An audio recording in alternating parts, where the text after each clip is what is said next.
अनुराग ठाकुर जी को कहा गया है कि 99 बार गाली खा करके आओ आप सदन में, तब आप मंत्री बनोगे। जिसको जाति को लेकर के शिकायत और दिक्कत और परेशानी हो, उसे आज ही किताब खरीद लेनी चाहिए मंडल कमीशन की और उसकी प्रस्तावना पढ़नी चाहिए। और प्रस्तावना के साथ साथ हमारे संविधान की प्रस्तावना भी पढ़नी चाहिए। भारतीय जनता पार्टी के लोग घबराए हुए पीडीए की लड़ाई से, ये पीडीए से घबराए हुए हैं। अरे भाई, दिल्ली वालों ने लखनऊ वालों को कच्चा दिया और लखनऊ वालों ने दिल्ली वालों को कच्चा दिया, और उसके लिए सब सर एक दूसरे से मार रहे हैं कि आखिरकार गच्चा किसने किसको दिया।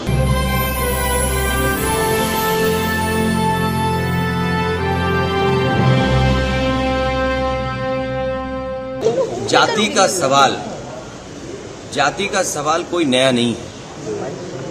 जाति का सवाल बहुत पुराना है। मैं उन बातों में नहीं जाना चाहता हूं।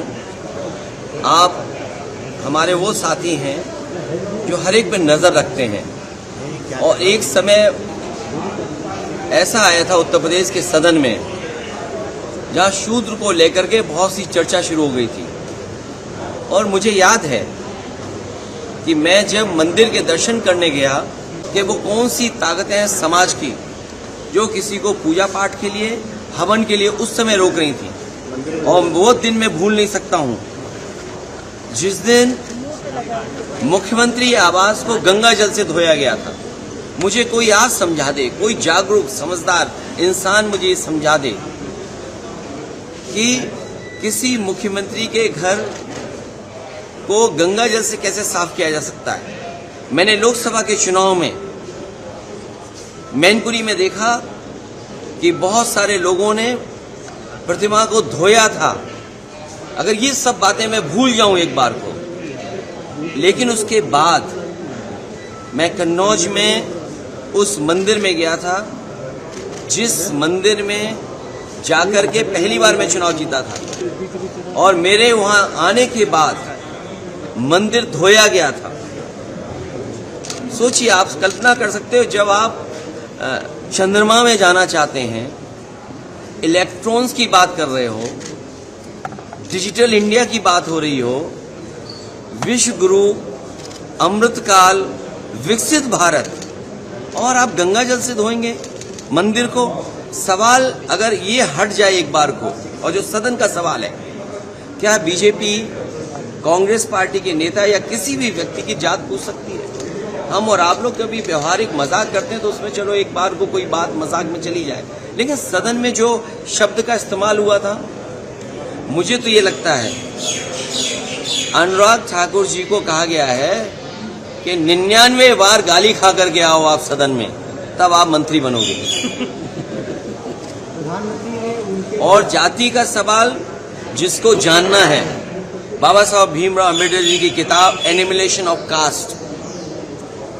ऑफ कास्ट जरूर पढ़नी चाहिए। अगर कोई इस सदन में, और जिस विचारधारा से हम लोग जुड़े हैं, नेताजी जुड़े रहे, डॉक्टर राम मनोहर लोहिया जी की विचारधारा को लेकर के जा रहे हैं, उन्होंने जाति तोड़ो की बात कही थी।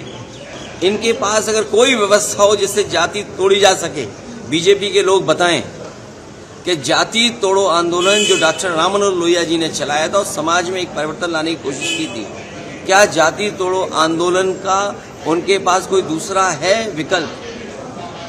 और फिर जिसको जाति को लेकर के शिकायत और दिक्कत और परेशानी हो, उसे आज ही किताब खरीद लेनी चाहिए मंडल कमीशन की और उसकी प्रस्तावना पढ़नी चाहिए। और प्रस्तावना के साथ साथ हमारे संविधान की प्रस्तावना भी पढ़नी चाहिए, जिसमें सोशलिस्ट कंट्री की बात कही है, जिसमें गैर बराबरी खत्म करने का रास्ता दिखाया गया है। और जाति के आधार पर ही आपको आरक्षण क्यों दिया है? आरक्षण इसीलिए दिया कि हम जाति के आधार पर हम गरीब हैं। तो अगर ये मांग हो रही है कि जाति जनगणना हो, तो कोई गलत नहीं है। हमारे बहुत सारे फैसले और बहुत सारी नीतियां तभी अच्छी बनेंगी जब जाति जनगणना हो जाए और समाज को ये पता लगे कौन कितनी आबादी का है, उसको उस हक और सम्मान के साथ उसको उसमें मिल जाए। और सबसे बड़ी बात है, भारतीय जनता पार्टी के लोग घबराए हुए पीडीए की लड़ाई से, ये पीडीए से घबराए हुए हैं, क्योंकि एनडीए को अगर किसी ने पटका है तो पीडीए ने पटका है। और जो लोग कहते थे एम बाई गठबंधन, हमारे पीडीए ने एम बाई को हराने का काम किया है। इसका जवाब उनके पास नहीं है। अब प्रधानमंत्री जो अपलोड कर रहे हैं अनुराग ठाकुर के स्टेटमेंट को, उस पर कुछ कहेंगे? उनके लिए कहा है कि वो 99 बार इस तरह का कहें सदन में, तब वो मंत्री बनेंगे। सर एंटी कन्वर्जन मैं पत्रकार साथियों से हाथ जोड़ूंगा।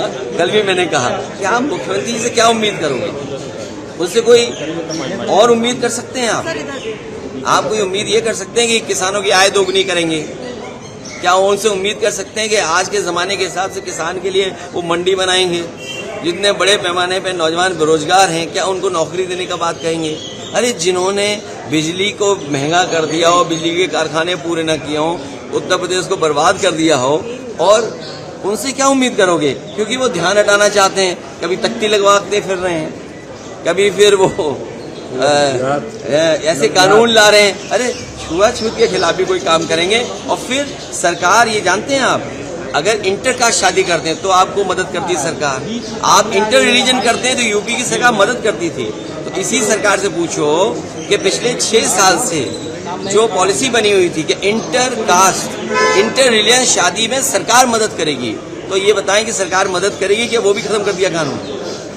तो ये केवल योगी आदित्यनाथ जी ने कहा कि आप चर्चा को गच्छा दे दिया। अरे भाई, दिल्ली वालों ने लखनऊ वालों को गच्छा दिया और लखनऊ वालों ने दिल्ली वालों को गच्छा दिया, और उसके लिए सब सर एक दूसरे से मार रहे हैं कि आखिर गच्छा किसने किसको। ऐसी ही बड़ी खबरों को देखने के लिए जुड़े रहिए हमारे साथ न्यूज़ टाइम।